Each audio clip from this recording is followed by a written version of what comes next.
কাৰণটো কি আমাৰ মানুহ মৰিছে অসমৰ মানুহ মৰিছে অসমৰ মানুহ অৰুণাচলৰ মানুহ আপোনালোকে গাইড দিছে আপোনালোকে কিয় গাইড দিছ ৩-৪জন এতিয়া মাৰি গৈছে এইটো নহব এনেকে নহব ইয়াৰ আমাক জাষ্টিস লাগিব জাষ্টিস দিবই লাগিব আমি নামানো কেতিয়াও হ'ব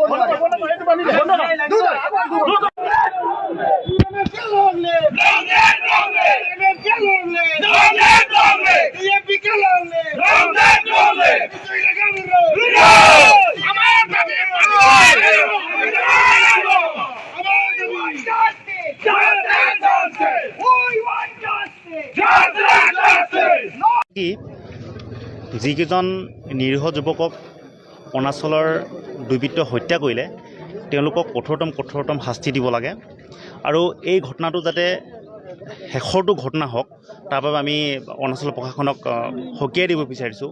এনেধৰণৰ ঘটনা দ্বিতীয়বাৰ যাতে সংঘটিত নহয়। আমাৰ অসমৰ খিলঞ্জীয়া যুৱকক নিৰীহ যুৱকক হত্যা কৰাটো এইটোৱে প্ৰথম ঘটনা নহয়। মই কৈছোঁ আমাৰ শদিয়া যিটো প্ৰান্তীয় অম্বিকাপুৰৰ আগতেও কেইবাজন যুৱকক হত্যা কৰিছে। আমাৰ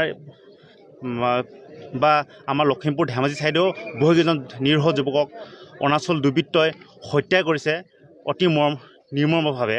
তেনেধৰণৰ ঘটনা হ'ব নালাগে। অসম অৰুণাচলৰ এক ভাতৃত্বসুলভ সম্পৰ্ক আছে, এক ইতিহাস প্ৰসিদ্ধ সম্পৰ্ক আছে। সেই সম্পৰ্কটো যাতে বিঘ্নিত নহয়, কোনোবা দুজন অততায়ীৰ ফলত মানে বিঘ্নিত নহয়, সেই কথাখিনি অৰুণাচল প্ৰশাসনে চাব লাগে আৰু তেওঁলোকক তদন্ত কৰি কঠোৰতম শাস্তি দিব লাগে। দ্বিতীয়জন যাতে হত্যা কৰা অততাৰী সৃষ্টি নহয় তাৰ বাবে অৰুণাচল প্ৰশাসনে চকু ৰাখিব লাগে আৰু এই ক্ষেত্ৰত অসম চৰকাৰখনে অৰুণাচল প্ৰশাসনৰ লগত হস্তক্ষেপ কৰি বা তেওঁলোকৰ লগত তদন্ত কৰি এই বিষয়টো মীমাংসা কৰিব লাগে। Thank U.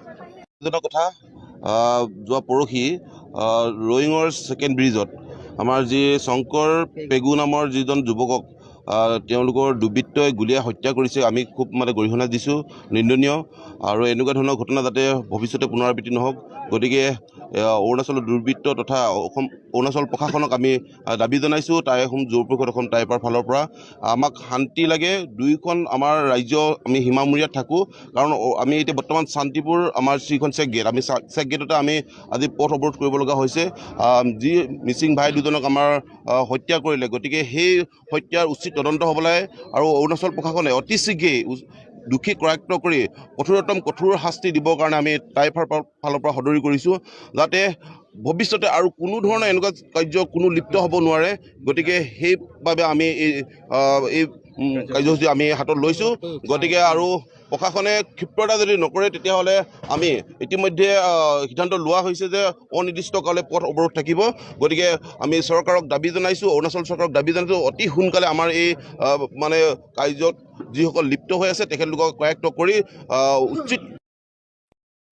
আমি লজ্জিত হৈছোঁ, মানে যেনেকৈ অৰুণাচলত আমাৰ মানুহক নিৰীহ মানুহক হত্যা কৰি আছে, সেইটোক লৈ পেলাই আমি লজ্জিত হৈছোঁ। অৰুণাচল প্ৰশাসনে যি ধৰণে আমাৰ অসমৰ মানুহক মাহীমাকৰ চকুৱেদি চাই আছে, এই চিষ্টেমত যদি যায় তেনেহ'লে আমি খুবেই বেয়া পাইছোঁ। আৰু এনেকৈ যদি ঘটনা ঘটি থাকে তো নিশ্চয় আমাৰ অনাগত দিনত অসম অৰুণাচল যি ভাতৃ সেইটোৰ মৰম দয়া নাথাকিব। তো সেইটোত এতিয়া চাওক, 18 জুন তাৰিখে প্ৰবাস পেগু নামৰ এজনক ইটানগৰত নিৰ্মম হত্যা কৰি পেলাই ড্ৰেইনত পেলাই থৈছিল।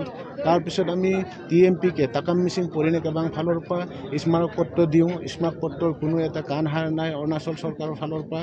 তাৰপিছত যোৱা সপ্তাহত এজনক ইটানগৰত হাত ভৰি ভাঙি পেলাই থৈ দিয়া হৈছিল, তেতিয়াও আমি স্মাৰক পত্ৰ দিওঁ, কিন্তু তেওঁলোকৰ ফালৰ পৰা অৰুণাচল প্ৰশাসন ফালৰ পৰা অৰুণাচল চৰকাৰ ফালৰ পৰা কোনো এটা গুৰুত্ব নিদিয়াৰ কাৰণত এনেকৈ আমি চাই আছিলোঁ। কিন্তু পৰহি ৰাতি ৰয়িং লৱাৰ দিবাংবিল স্থিত 6 কিলোত এজন মানুহক শংকৰ পেগুক গুলীয়াই হত্যা কৰি থৈছে। সেইটো অৰুণাচল প্ৰশাসনে লুকুৱাই থবৰ কাৰণে প্ৰচেষ্টা কৰিছিল। ৰয়িঙৰ পৰা পলুৱাই নি ইটানগৰত ডেড বডি থৈছে, তাত FIR তাত চালেণ্ডাৰ কৰিছে বুলি শুনি পাইছোঁ। কিন্তু এনে আমাৰ অসমৰ মানুহক নিৰীহ মানুহক নিচি সম্প্ৰদায়ৰ লোকসকলে যেনেকৈ হত্যা কৰি আছে, সেই হিচাপত যদি হত্যা কৰি থাকে, আমাৰ স্মাৰক পত্ৰ দি শান্তিপ্ৰিয় হিচাপে আমি স্মাৰক পত্ৰ যি দিওঁ, সেই স্মাৰক পত্ৰটোৰ কোনো এটা ভেলু নথকা নিচিনা পাওঁ। যদি এনেকৈ হৈ থাকে তেনেহ'লে আমি কোনো কাৰণত এইটো ধিক্কাৰ দিছোঁ, কোনো কাৰণত আমি মানি নলওঁ। যদি অৰুণাচল চৰকাৰে এনেধৰণৰ কাৰ্যত চকু বন্ধ কৰি বহি থাকে তেনেহ'লে আমি কোনো কাৰণত তাকাম মিচিং পৰিণে কেবাং ফালৰ পৰা আমি মানি নচলোঁ, আমি নামানো। আৰু অনাগত দিনত কোনো কাৰণত এনে ঘটনাক যদি অৰুণাচল চৰকাৰে যদি আঁকোৱালি লয় তেনেহ'লে আমাৰ এই ৰড ব্লক কাৰ্যসূচী অনিৰ্দিষ্ট কাললৈ চলি থাকিব বুলি আমি আহ্বান জনাইছোঁ। আমি শান্তিকে কৰিব বিচাৰিছোঁ, শান্তিপূৰ্ণভাৱে হ'ব লাগে। ইয়াতকৈ বেছিয়ে হ'ব। আমাৰ মানুহক নিৰীহ মানুহক হত্যা কৰি গৈ থাকিব লাগে অৰুণাচলৰ মানুহে।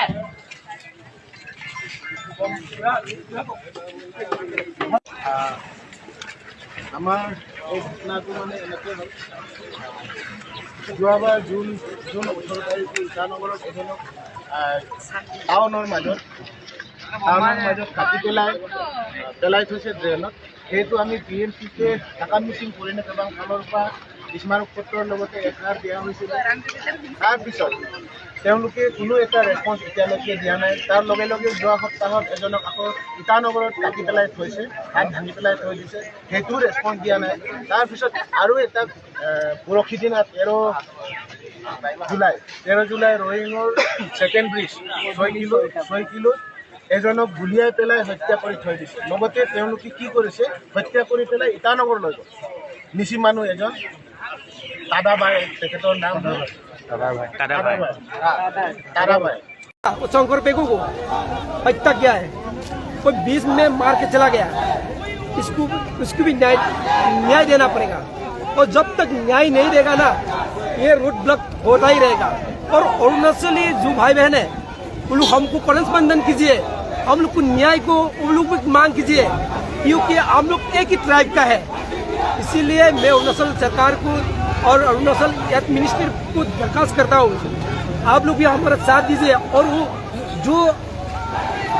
जो हत्या करिए ना, उन लोग को पकड़ के, और जो हत्या करने वाले वो परिवार को क्षतिपूरण का व्यवस्था कीजिए, तब तक हम छोड़ देंगे ये आंदोलन। Thank you. आप लोग का डिमांड, एक्चुअल डिमांड क्या है? अगर उन लोगों को पुलिस लोग डिमांड कस्टडी में रखा है बोलने से, एक्चुअल डिमांड हमारा जो लेबर है अरुणाचल में काम करते हैं उसको निरापत्ता देना है, और जो लोग को मार दिया है उसको क्षतिपूरण देना है, फांसी देना है। और जो हत्याकारी है ना उसको फांसी नहीं देने से नहीं होगा, क्योंकि ऐसा से फांसी नहीं देने से ऐसा ही चलता रहेगा। इसलिए फांसी दो। हम लोग को ये प्रोटेस्ट से ऐसा अरुणाचल आदमी को वार्ता देते हैं कि वो हत्याकारी को फांसी दो, और जो हत्या किया है ना उसको न्याय दो, क्षतिपूरण दो। इसीलिए ऐसे अरुणाचल पेमा खांडू सरकार से दरखास्त करता हूँ। Thank you.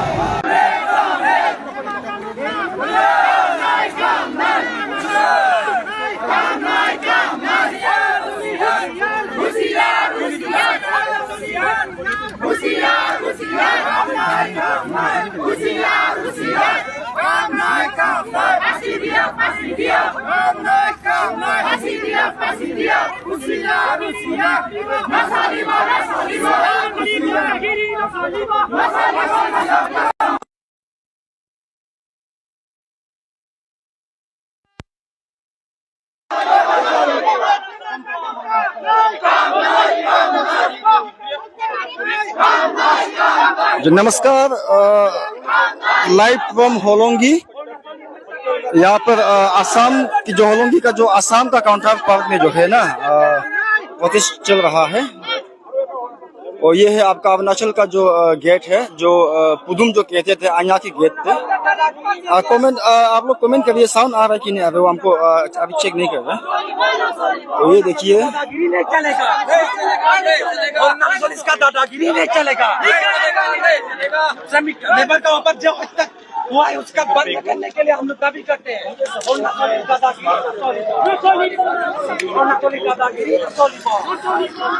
শ্রমিকের উপরে হত্যা করা বন্ধ করো, শ্রমিকের উপরে হত্যা করা বন্ধ করো।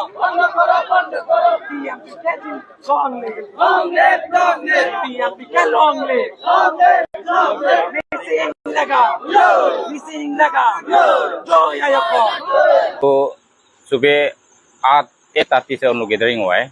अभी या तो पीसफुल हुआ है अपना, हम लोग का उन लोग का साइड में राजगढ़ आली का, वो उस साइड आसाम बॉर्डर का साइड में उन लोग किया, इस साइड आने के लिए किया है। अभी तक सब कुछ हादसा ऐसे कुछ आप लोगों को सब देखने मिला? हादसा तो नहीं हुआ है, हम लोग इधर में स्पॉट में था, लेकिन पीसफुल हुआ है। उन लोग इधर से आने के लिए हम लोग का बात भी माना है, अपना साइड में किया। हम लोग अरुणाचल साइड से स्मूथली गाड़ी किया है, उन लोग सीधा गाड़ी जाते।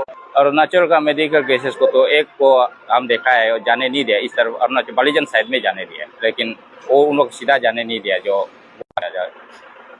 नाली से ना जाने नहीं दिया। वो लोग बालीजन साइड में जाओ, लेकिन असम साइड से एक तो आया है और गुवाहाटी साइड से एक आया है। सर अभी सर जितना भी सर ये सब व्यूअर्स देख रहा होने से उन लोग को सर क्या मैसेज रहेगा कि अभी ट्रैफिक खुल चुका है, आप लोग जा सकते हैं सर आपका तरफ से? अभी तो उन लोग अपना राइट को करने का चला गया, लेकिन होता है उसको मालूम नहीं, उन लोग गवर्नमेंट का कुछ बात इधर धरना हुआ है, और वो लोग का जो पॉपुलेट एरिया में, जो मिसिंग एरिया का जगह में थोड़ा अभी भी होशियार रहना है, ऐसे खत्म तो नहीं हुआ है अभी तक। तो ये था लाइव अपडेट होलोंगी से। तो जितना भी व्यूअर्स से आप सभी को मैं बता दूं कि ये जो आसाम चला गया, तो मैं बता दूं अभी ये ट्रैफिक अभी खुल चुका है। ये साइड में आपका अरुणाचल प्रदेश जो पुदुम जो हेड गियर हम लोग जो ऋषि का जो स्थान है वो हम लोग जो कहता है वो आना गेट, ये जो वेलकम गेट पे ये अभी नया कंस्ट्रक्शन अभी चल रहा है। तो ये शायद अरुणाचल प्रदेश है, और ये आप यहाँ देख सकते हैं, ये आपका बालीजन साइड जाता है, और ये जो आपका बंदर देवा से सोनाजुली को किला जाता है, और ये आपका असम गोकुल के साइड जाता है। तो अभी यहाँ पर ट्रैफिक मूवमेंट जो अभी खोल चुका है, यहाँ पर अभी कोई दिक्कत नहीं है। मगर जो यहाँ का जो पुलिस का कहना भी ये था कि आगे जाके कुछ भी हो सकता है, उसका कोई गारंटी नहीं है। मगर अभी तक का ये जो होलोंगी का जो स्थिति है, ये अभी जो है कोलोब और ये अभी सेवक जो है खुल चुका है। ये बालीजन पुलिस भी अभी अपना जो ऑफिस वापस जा रहा है।